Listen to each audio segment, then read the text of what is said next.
வணக்கம். மண்மகள் மசாலாவில் புளிக்குழம்பு மசாலாவில் இன்னைக்கு பூண்டு குழம்பு வைக்க போகிறோம். வெந்தயம் கொஞ்சம், கடுகு கொஞ்சம் போட்டு எண்ணெயில் பொரியவும், சும்மா ஒரு பேருக்கு 2 மிளகா வத்தல், அப்புறம் 2 கருவேப்பிலை, அப்புறமா வெங்காயமும் பூண்டு இதெல்லாம் அப்படியே வச்சு இது நல்லா பொண்ணு முருகலாக வறுகட்டும். கையோட தேவையான அளவு உப்பு போட்டுருவோம்.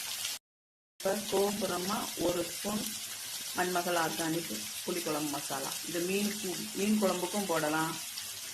அப்புறமா நம்ம இந்த பூண்டுக்கு பதிலாக வத்தல் சேர்த்துக்கலாம். பூண்டோடையும் வத்தல் சேர்க்கலாம், பூண்டுக்கு பதிலாக சேர்க்கலாம். நம்ம புளி போட்டுக்கலாம். இதை சிம்மில் வச்சிடலாம். அப்போ தான் நமக்கு எண்ணெய் பிரிஞ்சு வரும்.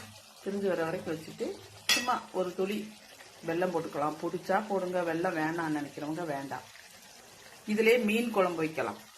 மீன் குழம்பா செம்மையாக இருக்கும். பாவக்காய் குழம்பு அருமையாக இருக்கும்.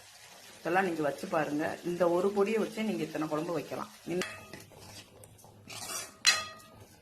இந்த ஒரு கரண்டி இப்படி போட்டோம்னா ஒரு ஆள் சாப்பிட்றது தாராளமாக இருக்கும். இந்த மசாலாவை வச்சு இந்த பூண்டுக்கு பதிலாக கத்திரிக்காய் போடலாம். இதோட நீங்கள் தேங்காய் அரைச்சி ஊற்றி நிறையா குழம்பாவும் வைக்கலாம். அது கொஞ்சம் மசாலா பொடி ஜாஸ்தி போட்டுக்காங்க. 2 ஸ்பூன் மசாலா பொடி போட்டு கொஞ்சம் பெரிய குழம்பா வைக்கணும்னா வச்சுக்கலாம்.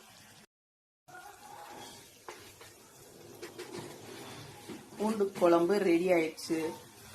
தேவைப்படுறவங்க மசாலா ஆர்டர் கொடுங்க. ஸ்க்ரீனில் தெரிகிற நம்பருக்கு. இது எண்ணெய் கத்திரிக்காய் குழம்பும் இதே மாதிரி வைக்கலாம். வெண்டைக்காய் குழம்பும் வைக்கலாம். இதே மெத்தட் தான், பெரிய விஷயம்லாம் இல்லை. மல்லிப்பொடி, தனி மிளகாப்பொடி அப்படி இப்படி எதுவுமே நீங்கள் சேர்க்க வேணாம். இந்த ஒரு பொடியை வச்சு இதை பண்ணிடலாம்.